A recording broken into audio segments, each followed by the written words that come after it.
दोस्तों स्वागत है आप सभी का मेरे इस यूट्यूब चैनल में जिसका नाम है ज्ञान लर्निंग। दोस्तों आज का वीडियो बहुत ही इंटरेस्टिंग होने वाला है, इसलिए लास्ट तक देखते रहे। आज का जो हमारा टॉपिक है कि 3 फेज एसी सप्लाई यदि 440 वोल्ट है तो हम सिंगल फेज कैसे निकालेंगे, और यदि हमें सिंगल फेज यदि दिया हुआ हो तो हम 3 फेज वोल्टेज कैसे निकालेंगे।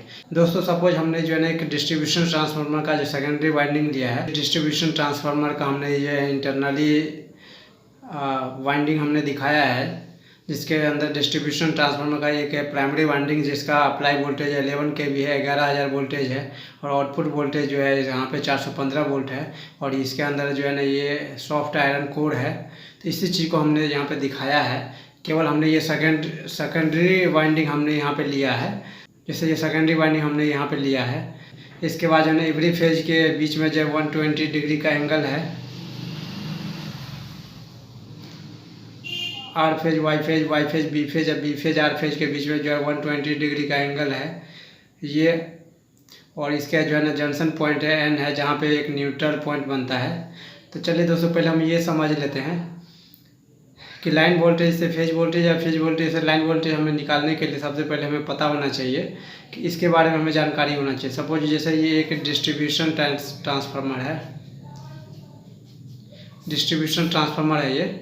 तो इस कंडीशन में क्या है कि ये हमने एक न्यूट्रल लिया है, ये आर फेज का वोल्टेज है, इसके बाद ये वाई फेज है और ये बी फेज है। तो सपोज पहले हमें दोस्तों एक चीज़ पता होना चाहिए, लाइन वोल्टेज किसको बोलते हैं और फेज वोल्टेज किसको बोलते हैं। लाइन वोल्टेज का मतलब होता है दोस्तों कि फेज टू फेज के बीच में जो हमें वोल्टेज मिलेगा। सपोज जैसे यहाँ पे आर फेज और वाई फेज के बीच में जो हमारा रहेगा वो लाइन वोल्टेज होगा। इसके बाद जो है ना दूसरा फेज हो गया वाई फेज और बी फेज के बीच में जो हमारा पोटेंशियल डिफरेंस होगा, जो वोल्टेज डिफरेंस होगा, उसको हम बोलते हैं लाइन वोल्टेज।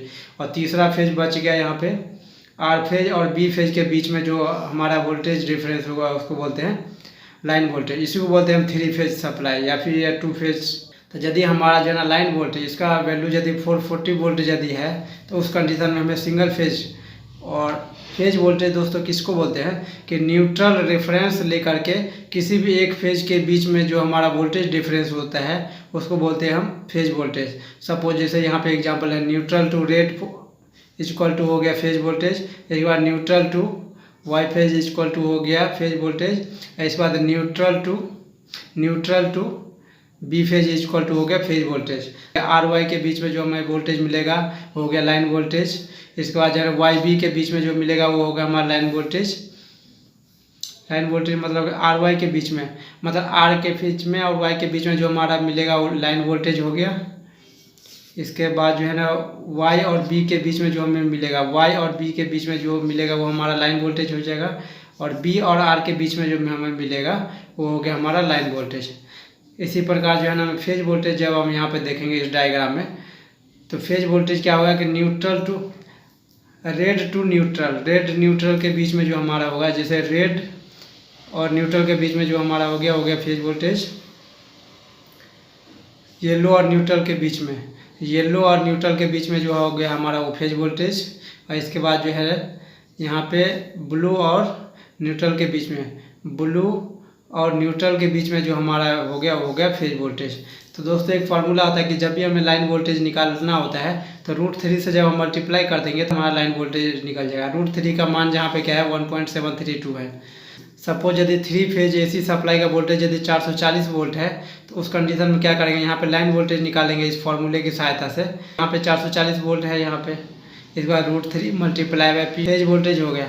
इसलिए यदि हम फेज वोल्टेज निकालेंगे तो 440/1.732 जिसका मान जो होता है √3 को बोलते हैं 1.732। तो सिंगल फेज का हमें वोल्टेज जो निकल के आ गया 254.04 है। मतलब हमारा यदि 3 फेज सप्लाई यदि हमारा 440 वोल्ट है तो सिंगल फेज का सप्लाई हम निकाल सकते हैं कि हमारा कितना होगा 254.04 वोल्ट रहेगा। मतलब सिंगल फेज यदि हमारा इतना आ रहा है इसका मतलब हो गया कि फेज टू फेज हमें 440 वोल्ट मिल जाएगा।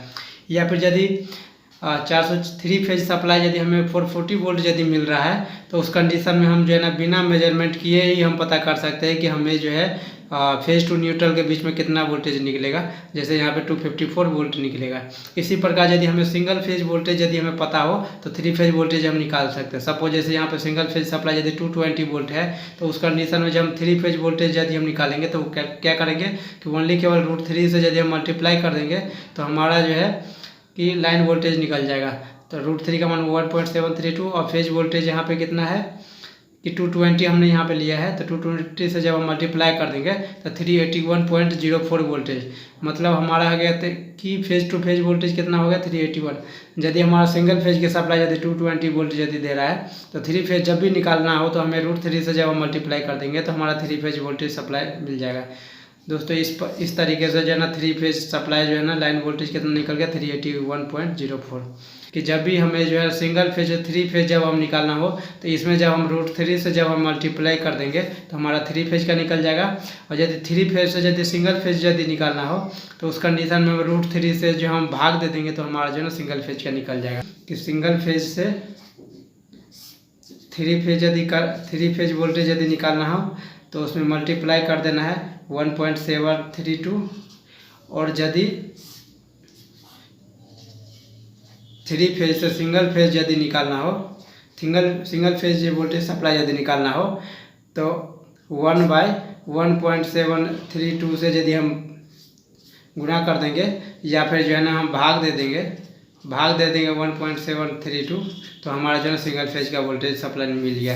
दोस्तों इस ट्रिक की सहायता से जब भी हमें सिंगल फेज दिया हो तो हम 3 फेज निकाल सकते हैं 1.732 से मल्टीप्लाई करके। और यदि हमारा 3 फेज वोल्टेज यदि दिया हो तो उस कंडीशन में सिंगल फेज निकाल सकते हैं 1.732 से भाग दे करके। तो ये दोस्तों ट्रिक है। उम्मीद करता हूँ आपको ये वीडियो समझ में आया होगा। लास्ट तक वीडियो देखने के लिए धन्यवाद। Thanks for watching. दोस्तों चैनल को सब्सक्राइब करें, वीडियो को लाइक करें।